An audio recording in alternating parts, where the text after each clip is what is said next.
सुबह से रुक रुक कर बारिश हो रही है। इंग्लिश में कहेंगे it's been raining off and on since morning. It's been raining off and on since morning. For example, आपको किसी पर्टिकुलर टाइम पे अपने ऑफिस पहुंचना था। फॉर एग्जाम्पल 8 o'clock पे पहुंचना था, बट ड्यू टू रेन आप नहीं पहुंच पाए, आपको लेट हो गया। जब आप वहां पहुंचे तो उन्होंने क्वेश्चन किया कि आप लेट क्यों आए, तो आप बोलते हो ना आंसर में कि सुबह से रुक रुक के बारिश हो रही थी इसलिए मुझे लेट हो गया। तो आप इंग्लिश में बोलोगे it's been raining off and on since morning so I am getting late. Next sentence, तुम्हें लगातार नहीं बोलना चाहिए, दूसरों की भी सुननी चाहिए। इंग्लिश में कहेंगे you shouldn't keep going on and on, listen to others also. You shouldn't keep going on and on, listen to others also. कुछ लोगों की आदत होती है कंटिन्यूस बोलते रहते हैं, बोलना शुरू हो जाते हैं तो दूसरे को बोलने का मौका ही नहीं देते हैं। तो ऐसे लोगों को आप टोक भी देते हो ना कि यार इतना मत बोला करो, दूसरे को भी बोलने का चांस दिया करो। तो आप उनको इंग्लिश में कहिए you shouldn't keep going on and on, listen to others also. Next sentence, वह नौकरी से निकाले जाने के कगार पर है। इंग्लिश में कहेंगे he is on the verge of being fired. He is on the verge of being fired. For example, कोई एम्प्लॉय है जो अपने ऑफिस में हर रूल्स को तो ब्रेक कर रहा है, कुछ भी ठीक से नहीं कर रहा है, तो वहाँ पे आपस में गॉसिप होने लगती है कि ये जो है ना बिल्कुल नौकरी से निकाले जाने के कगार पे है। तो इस बात को इंग्लिश में कह सकते हैं he is on the verge of being fired. I hope आपने ये जो एडवांस सेंटेंसेस देखे हैं ये आपको बहुत अच्छे लग रहे होंगे। ऐसे ही और सेंटेंसेस के लिए वीडियो को आपको पूरा देखना है।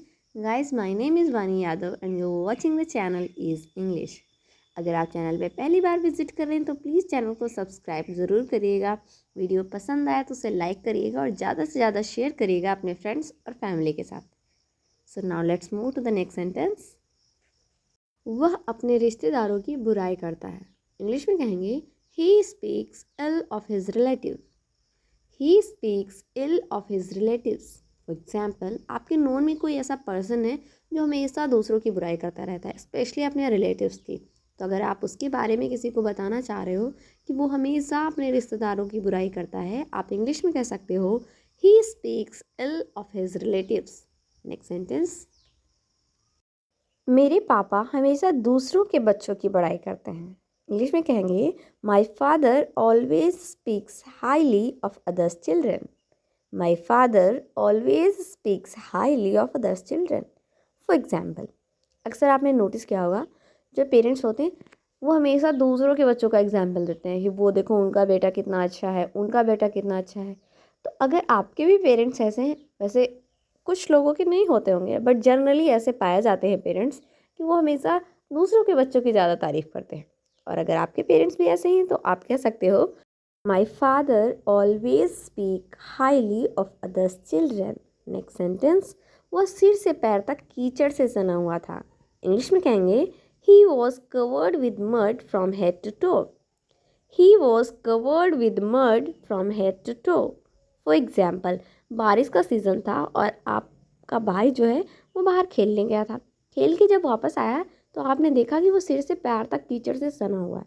तो आप मम्मी को बताने जाते हो कि मम्मा वो सिर से पैर तक कीचड़ से सना हुआ था, देखो चल के उसे।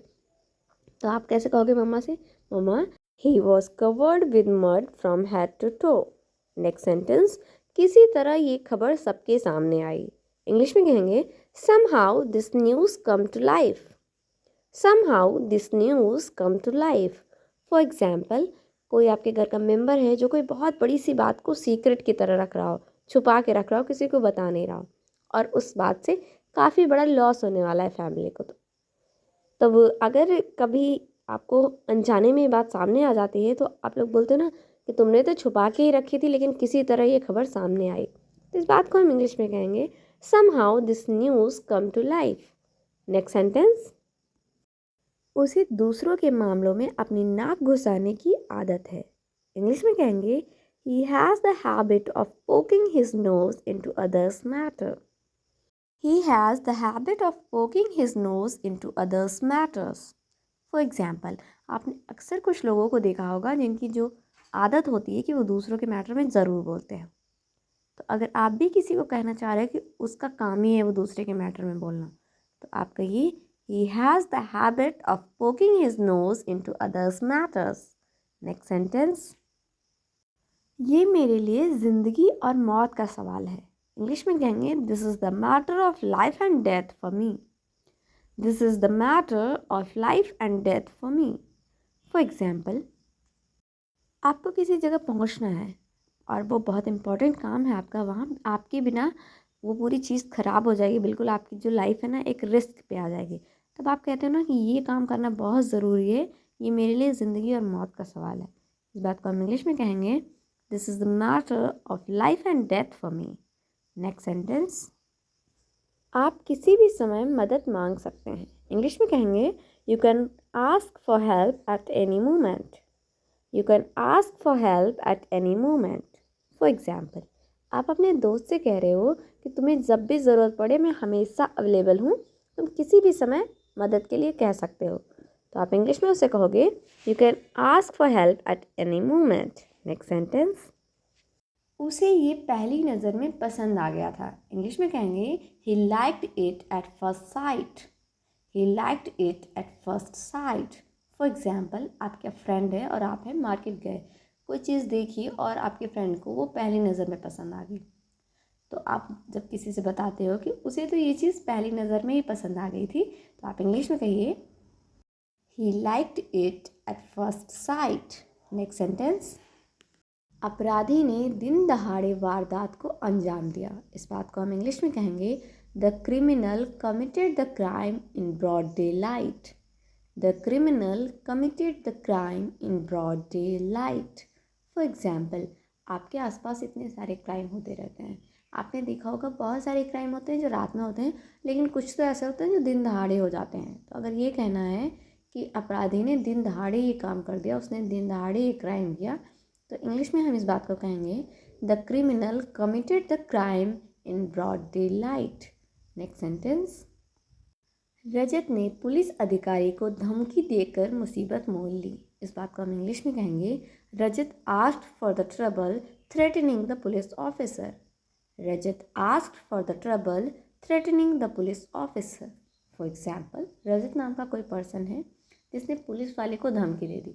उसे शायद नहीं पता हो कि ये पुलिस वाला है, या फिर उसको गुस्से में रहा हो, उसने उसे धमकी दे दी. तो इस बात से उसने अपने लिए ही मुसीबत खड़ी कर ली. अगर आपको ये बात इंग्लिश में कहनी है, आप कह सकते हो Rajat asked for the trouble threatening the police officer. Next sentence. मुझे ये बात आमने सामने बोलो. इंग्लिश में कहेंगे tell me face to face. Tell me face to face. For example, आपके एब्सेंस में कोई पर्सन आपके बारे में बात कर रहा है, आपको वो बात पता चली, तो आप उसके पास जाते हो जिस इंसान ने वो बात कही है, और उसे कहते हो कि तुम्हें जो कहना है ना मेरे सामने कहो ना, फेस टू फेस बोलो. तो आप उससे इंग्लिश में कहोगे tell me face to face whatever you want to say. Next sentence. कुल मिलाकर उसने परीक्षा में बहुत अच्छा प्रदर्शन किया. इस बात को हम इंग्लिश में कहेंगे all in all she did pretty well in her exams. All in all she did pretty well in her exams. For example, आपकी सिस्टर के बहुत अच्छे मार्क्स आए, तो आपके फादर खुश होकर सबको बताने लगे कि उसके हिंदी में इतने आए, मैथ में इतने आए, साइंस में इतने आए. तब आप बोलते हो कि कुल मिलाकर उसने एग्ज़ाम में बहुत अच्छा किया. मतलब एक एक सब्जेक्ट ना बता के आपने डायरेक्ट कह दिया कि टोटल मिला के उसने बहुत अच्छा स्कोर किया. तो इस बात को हम इंग्लिश में कहेंगे all in all she did pretty well in her exams. Next sentence. मैंने इन 2 सालों में बहुत उतार चढ़ाव देखे हैं. इंग्लिश में कहेंगे I have seen a lot of ups and downs during this 2 years. I have seen a lot of ups and downs during these 2 years. For example, आप किसी के साथ अपना एक्सपीरियंस शेयर करते हो तो बताते हो कि मैंने इन 2 सालों में बहुत उतार चढ़ाव देखे. इस बात को आप इंग्लिश में ऐसे उनसे बोलोगे I have seen a lot of ups and downs during these 2 years. Next sentence. मैंने मुश्किल समय में भी हार नहीं मानी. इंग्लिश में कहिए I didn't give up even in hard times. I didn't give up even in hard times. For example, जब किसी को आप अपना लाइफ एक्सपीरियंस शेयर कर रहे होते हो, उस समय आप बताते हो कि मैंने बहुत मुश्किल समय देखा, लेकिन उस मुश्किल समय में भी मैंने हार नहीं मानी. तो अगर आपको ऐसा कहना है कि मैंने मुश्किल समय में भी हार नहीं मानी, तो आप इंग्लिश में कहिए I didn't give up even in hard times. आज के लिए बस इतना ही। आई होप वीडियो को आपने पूरा देखा होगा, वीडियो आपको बहुत पसंद आया होगा। और अगर आपको वीडियो अच्छा लगा है तो प्लीज़ वीडियो को लाइक करें, ज़्यादा से ज़्यादा शेयर करें अपने फ्रेंड्स और फैमिली के साथ। और हाँ, चैनल पे पहली बार विजिट कर रहे हैं तो चैनल को सब्सक्राइब करना बिल्कुल भी ना भूलें। मिलते हैं हमारे नेक्स्ट वीडियो में, तब तक के लिए बाय बाय।